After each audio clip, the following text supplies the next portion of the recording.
Hey, Margie here. Did you know that there's a relationship between past trauma and your bone health? Most people don't realize that, and it's something usually ignored.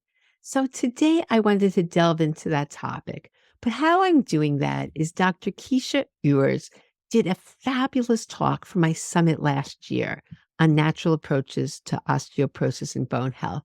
And what I'm going to do is replay that interview because it was so powerful and she gave some fabulous strategies and that we can really utilize in our lives to make a big difference. So, let me tell you a little bit about Dr. Keisha. She's board certified functional medicine and Ayurvedic medicine. She's a doctor of sexology, trauma informed psychotherapist, family practice, and advanced registered nurse practitioner with a specialty in integrative medicine. She's the founder and medical director of the Academy for Integrative Medicine Health Coach Certification Program. And Dr. Keisha has been in the medical field for over 30 years. She developed the HURT model for understanding how past childhood trauma impacts your health. And Dr. Keisha is a popular speaker and best-selling author. And in this episode, she just really gives us some great tools we can put into our life. So enjoy. Welcome, Keisha. Thank you. It's so nice to be here. So that this is such an interesting topic and one probably that's not on the top of everybody's mind, past trauma and bone loss. So why don't you tell us a little bit about your story and why you're so passionate and the importance of past trauma? Yeah, I was an ICU nurse for about 10 years, living this very high intensity lifestyle, raising four children, running marathons, uh, kind of an adrenaline junkie. And then, as my patients always say this too, all of a sudden I got sick, which right in my early 30s, one night, overnight, I woke up in the morning and I had gained 10 pounds on my joints and they were red and they were inflamed. And it was like someone had taken the batteries out of the Energizer bunny and I was just deflated in pain and exhausted. Got in to see a doctor and she asked me if I had a family history of autoimmune disease. And I said, yeah, I think my grandfather had rheumatoid arthritis and was in a wheelchair the last part of his life with it. And she said, well, I'm afraid you've, drawn the short end of the genetic lotto. And here are two prescriptions, one for methotrexate, one for a non-steroidal anti-inflammatory drug. Come back when your symptoms are worse, not if, and we'll change your medications. And I just remember going, whoa, whoa, whoa, whoa, whoa, whoa, slow down. Like I know the side effect profile, which includes bone loss for both of those medications. And is there anything else I can do? I'm very disciplined. I make all my own food. And she said, nope, this is genetic. And it was like, close the book, put it on the shelf, end of discussion.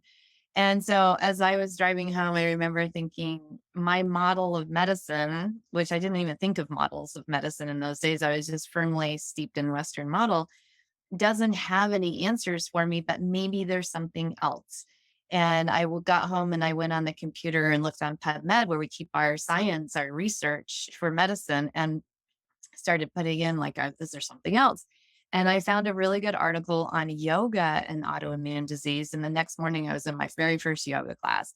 And that yoga teacher happened to mention the word Ayurveda and enough about it that again, it piqued my interest. And I went home and I looked it up and I discovered that 10,000 years ago, the sister science of yoga, that's the medical arm, right? Ayurveda, that comes out of India, had identified that autoimmune disease is undigested anger and that we're not all the same. And then Western science had identified that actually there is an autoimmune component sometimes to osteoporosis and rheumatoid arthritis, which is what I'd been diagnosed with. And a whole host, in fact, had over 100 other diseases that we have now reclassified as autoimmune, and that we're not all the same. And there's not the same thing to do for every single person. And the thing that made me rock back in my seat as I was reading this was, wait a second, I'm not an angry person. That was the thing that I was reading was undigested anger. And, that's the thing that I think is what I think of as the missing piece of the puzzle for a lot of people is this connection between undigested memories, emotions, experiences, feelings that have been locked in the body and literally eat us away in certain ways. So they cause problems depending on our genetics, our gut health, our toxic burden of other toxins.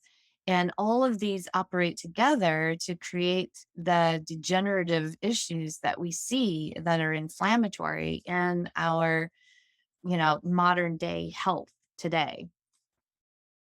The good news is that when I started thinking about that, I thought, gosh, autoimmune means I'm attacking myself. I'm kind of committing suicide in a societally acceptable way. When is the first time I wanted to die? Because I don't want to now. And that was a really important question to ask because when I was learning to meditate, as I was doing this too, and as I went backwards into meditation one day, I discovered this 10-year-old little girl version of myself who was being sexually abused by the vice principal of my elementary school. And I thought, "Oh, she wanted off this planet." And that's probably my undigested emotions right there. I never have gotten angry about that. I just suppressed it and went on. And this probably has something to do with what's going on today. So I went straight into therapy and really did some heavy duty work around healing trauma, and my bones improved and my inflammation went away. And, my autoimmunity reversed, never to be seen again for over 26 years. And I never did take those medications. So there's a very powerful link between our tissues in our body and the way Ayurvedic medicine thinks about is your bone structure is one of the dhatus, the 7 layers of tissues inside of your system. And that these undigested emotions and memories and experiences are impacting them from the inside out. Wow, this is an unbelievable story. So, for everybody that's listening, what would be their first step? How would they even know that this might be an issue? And it sounds like it could be a big issue for some people. Well, that's my most frequently asked question. So what's the first step? And that's a great question because when you think about that, it's like big subject. So what do I do with that? So I like to, a lot of times when people listen to any talk about trauma, they automatically self-select themselves out because they hear sexual abuse. They go, oh, thank goodness I didn't have that. And so I don't have trauma. And that you could think of as capital T trauma. All right. That's the kind of trauma that we think about when we think of the word trauma: domestic violence. So physical abuse, sexual abuse, psychological, emotional neglect, having a parent divorced or addicted to a substance or mentally ill, neglectful, incarcerated, or dead. These are all capital T traumas from childhood. Lowercase t trauma, it turns out, has just as big of an impact as capital T trauma. Now, lowercase t trauma is the trauma that we experience when we feel betrayed or rejected or not good enough, not part of the tribe. We know from, we're biologically wired in our brains to understand that if we're by the firelight circle in the camp in these early tribal days, and we're ejected from the circle of fire into the darkness of the wilds, that we can get eaten by the saber-toothed tiger. And so it feels and it's experienced like a trauma when we have feelings of not being good enough, not being right part of our tribe. And so any of those experiences, and every child has them, of not having that, oh, I feel safe inside of a group that loves and respects me and sees me and hears me, then we're going to experience that as trauma. And it turns out from science, and when PET scans are looked at with brains, and there was a study that was done where the participants filled out a personal stress inventory and then had fMRI scan of the brain. And it was discovered that the higher that the person noted themselves as stressed. So, in other words, this is the perception of stress, not necessarily an event, but what they feel is stressful for them. So, chronic overwhelm, chronic overscheduling would cause the same brain changes as those capital T traumas that cause post traumatic stress disorder, which the architecture of the brain changes under these things. It shrinks in the prefrontal cortex, which is your adult brain, so called, adult brain with executive function.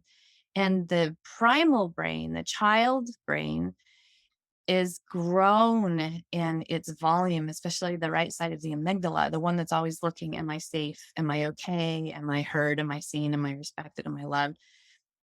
Am I part of the tribe?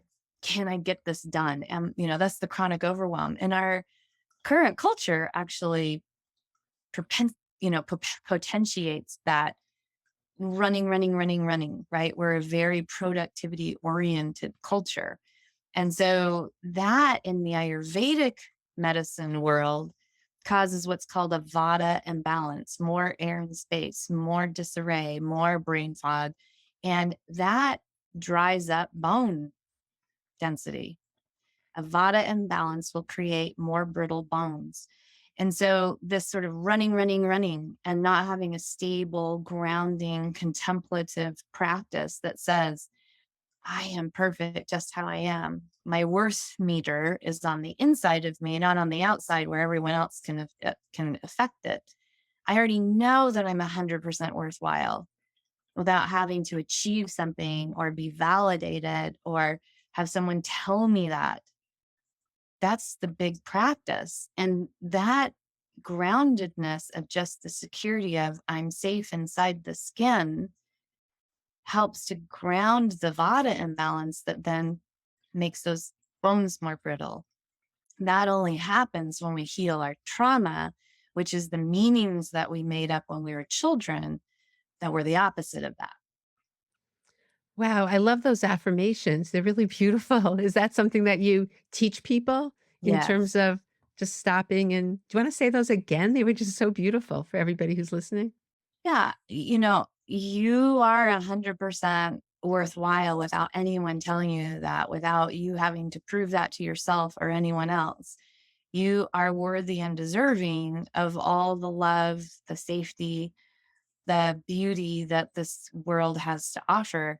And by the same token, you're also worth all the pain and suffering that this world has to offer because it will offer you challenges that cause suffering. That's part of the human experience. And so, not shifting that into something's wrong, I'm bad, I'm not good enough when there's a challenge in front of you, but saying, oh, I am doing my next level of growth and I've got this. That's huge, right? Instead of when am I going to ever catch a break? How come this always happens to me? And it feels crushing and it just really feels like your structure is getting hammered, Yeah, it's, being a victor, not a victim mentality, which is just so important. right? Right. So And let's you only focus. get there not by spiritually bypassing and saying these affirmations to yourself in the mirror as an adult, but actually going back and getting the child part that has a different belief system. That's where things like disordered eating and self-sabotaging behaviors is because the adult will say all those things in the mirror, but the child has not been healed and can't come along with it. And so there's attachment disorder that has to be healed. There are all these different meanings and beliefs. And this is the study that I did in 2013 called the Healing Unresolved Trauma Study, was that understanding as to why the adverse childhood experiences study, the famous trauma study, right, between 1995 and 1997 that was done by Kaiser and the CDC that showed, oh, the higher the number of traumas you experienced in childhood, the higher your risk for osteoporosis, autoimmune disease, cancer, all of those adult chronic inflammatory illnesses that we are so familiar with in our culture. These are linked.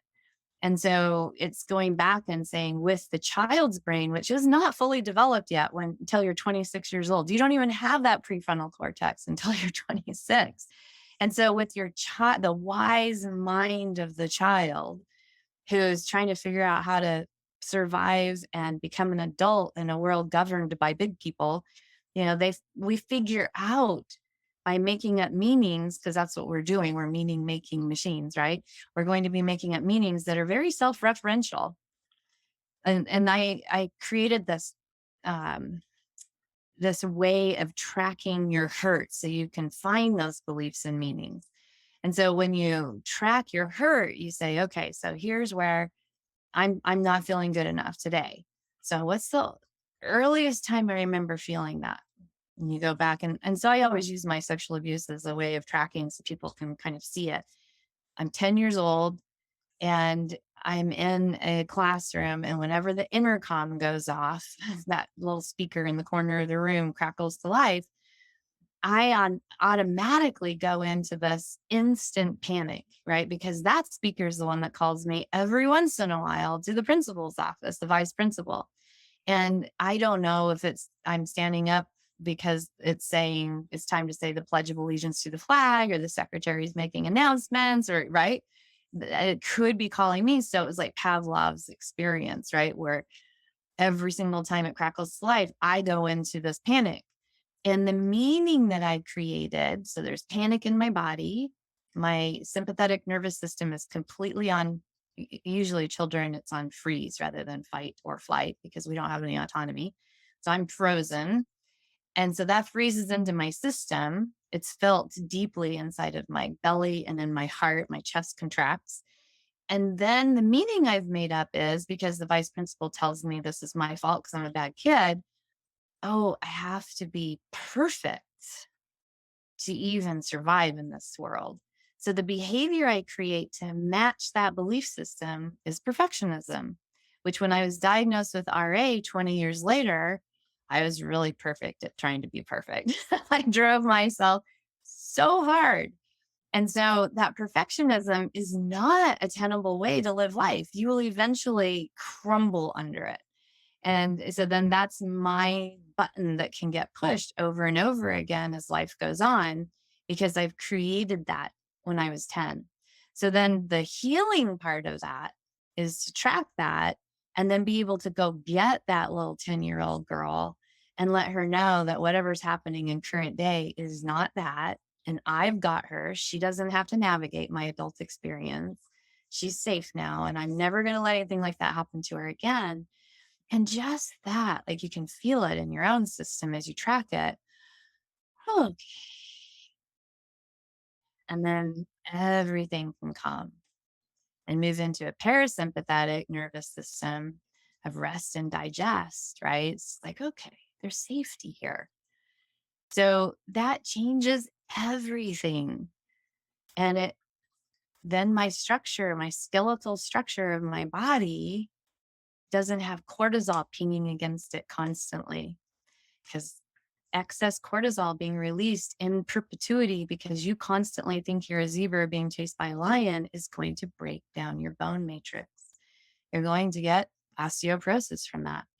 So if you're a female, then this will cause estrogen dominance. And if you're a male, it'll cause estrogen dominance. And for women, your progesterone will be too low. And for a man, your testosterone will be lower because of that ratio that's so important. And that's one of the root causes of autoimmunity. It's why 80% of autoimmune diseases are diagnosed in women. And again, osteoporosis has that autoimmune piece to it. And this is one of those reasons. So this is really important. And a lot of people don't realize that that idea that I'm a zebra being chased by a lion, I'm not going to survive. I can't keep up. I'm not good enough. I have to be perfect. I always say, like an autoimmune mindset contains 4 Ps. One of them is perfectionism, whether you recognize it or not. And people that are perfectionists will often say, I'm not a perfectionist. Do you know how far away I am from being perfect? But it's like, there it is, right? And then the second one is people pleasing. And a third one is holding on to the pain of past experiences, that undigested anger. And then the third one or fourth one is pitta in the Ayurvedic world, which is more fire, right? So that vata imbalance will feed fire, which makes the pitta go up, which makes more inflammation. And so, it's like all of those combined together to make this perfect storm. And it's that same mindset that seems to hold on to the impact of childhood trauma and adult trauma for longer. The Velcro mind that remembers things. Yeah, which is very wise. Again, you have to be able to forgive the skill level of all of your different ages and stages and say, "Good job, sweetheart. You really kept us alive. That was really wise and great." And now we can shift that. We can do something different with it. We can self-confront and say, "Okay, I don't have to attribute this to all people in authority," right? As my vice principal stands there in front of me, I don't have to say all people in authority can't be trusted. Or if I've been hurt by a man in the past, I don't have to say all men are going to be risky in some way. And so you start to learn how to have that nuanced, right? Yeah, ability to perceive, because cortisol is released based on your perceptions. That's it, 100%. It's not because of your stress, it's because of how you perceive yourself in your world. That's it. So your perceptions tell your body what's next. So important. And you can be making up all sorts of things. But I love what you've brought up because this is something most people aren't thinking about. Everybody with bone health issues or osteoporosis is so worried about exercise as well as are they eating the right food. But the stress and the childhood traumas can be even more impactful and something that needs to be dealt with. So I'm just really thrilled that you've brought this to everybody's attention. So for everybody listening, what would you say? Where would you start and what would be what would be the progression? Is it something we can do alone? Or do so what would you say to everybody listening saying, "That's me, that's me. Oh my gosh, I didn't even think about that. This always happens when something triggers this. Oh my gosh." Right. Well, I always tell people food is 25% of the solution, supplements are 25%, and what's going on here is 50%. Like, it's so big, right?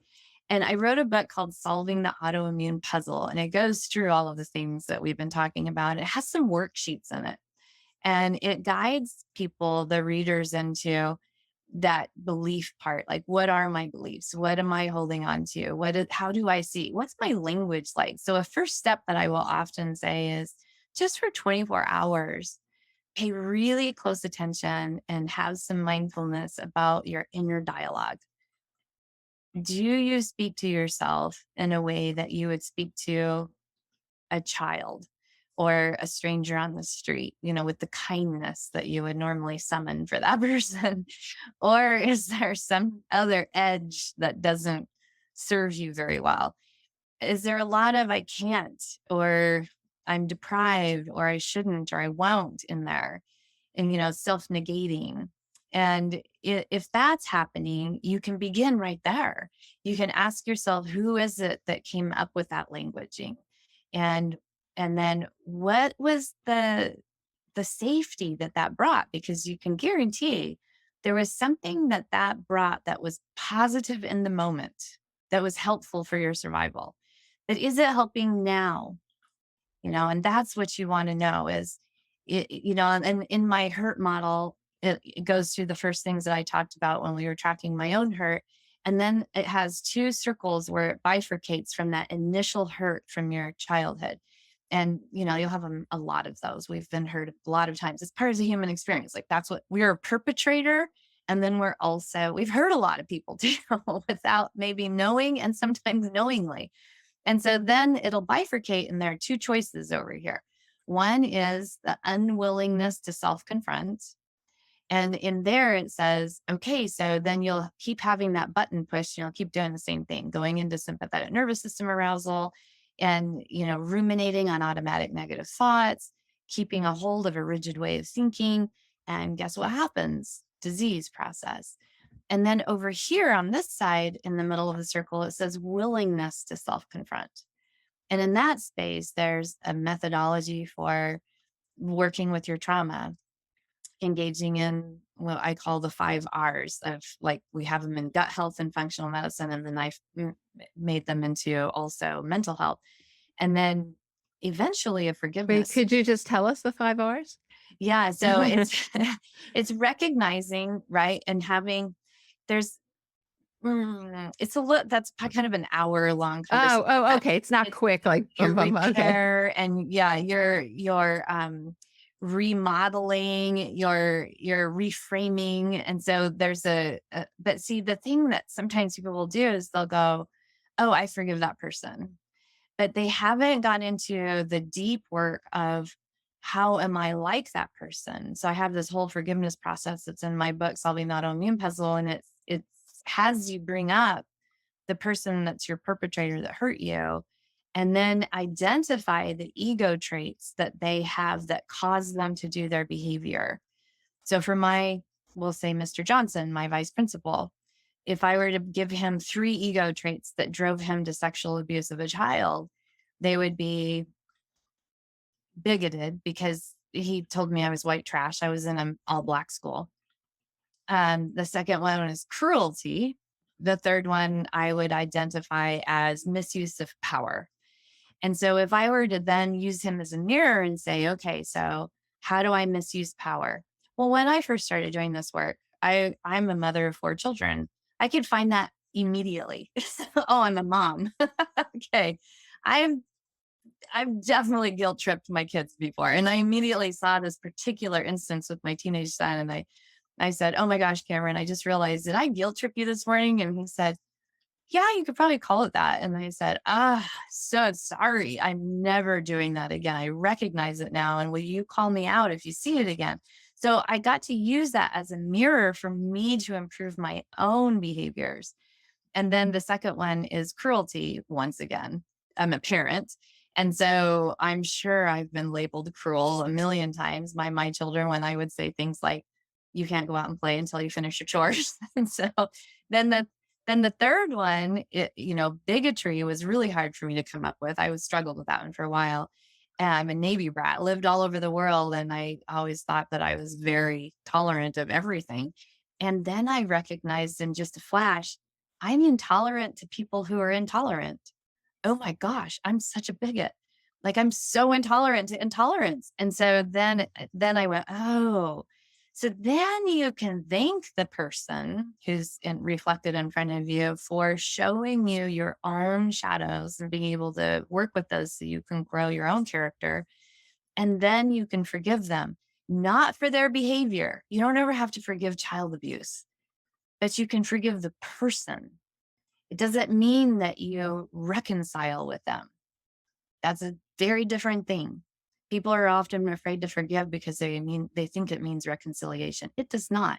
I didn't call him up to have tea with him and say, "Hey, I just figured out we're the same people. Let's go have tea." No. Instead, I could let go of the resentment in my own system, the fear that was locked into my own nervous system. I could recognize my own work that I needed to do that he reflected back to me when I really intentionally went after it. So that willingness to self confront is huge. So first steps are wherever you are on that path. And that's why I wrote that book because it helps you, like you can find those worksheets and go, well, here's where I am and here's where I start. Wow. I absolutely love this. And forgiveness, people always say, just like you said, oh, but you don't have to condone the behavior. No, you But never do. but what a great way to get you beyond. Sometimes you really can't forgive, and not forgiving to me is, taking poison and expecting the other person to die. Mark It's so Twain said that. That's yeah, such an amazing and it's important saying. Like, and I let's see repeat that it. all the time. I see that all the time Yeah, where people are stuck, and that's gonna affect your cortisol and your bones and just everything you said. So exactly. this is This so affects your bones. This is you. I always say ruminating on your resentments is like you bathing in a hot tub of acid. It literally breaks you down and it doesn't do anything to the other person. Nothing. They have their own karma, their own stuff. Like that's not even up to you. You have to drain your bathtub of resentment. You have to get out. You have to dry off, because this is the stuff that's breaking you down. oh, I just love all this, and I think that's such a wonderful everything you presented is so wonderful. Really, really helpful. Is there any we could talk for hours because these techniques are just terrific and so important. I can't stress enough to everybody. I've seen that as a physical therapist that once people start addressing these things, all of a sudden chronic pain gets better. It's amazing the connection as you present it. So is there any last minute things you want to share or leave everybody with?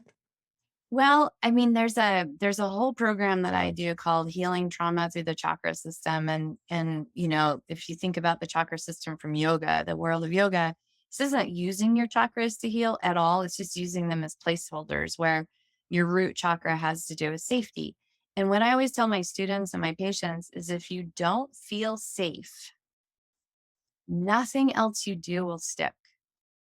Your adrenals will constantly go off. Your cortisol will still ping your bones. Your hormones will always be imbalanced. Like you can take as many supplements as you want and you can rebalance it. But as long as you constantly are running in an unsafe space in your mind, remember those your perceptions, then nothing that you do in therapy or in the functional medicine world will stick. That's it. And that is just something that I say, to everyone is that has to be established first. Then you go up the system. And by the time you get here, where you're starting to witness, the spiritual components of everything, you can't go there first. That's spiritual bypass, and your bones will still be breaking down underneath you. That safety has to be built so that you're standing on a ground of safety as you do the rest of your work.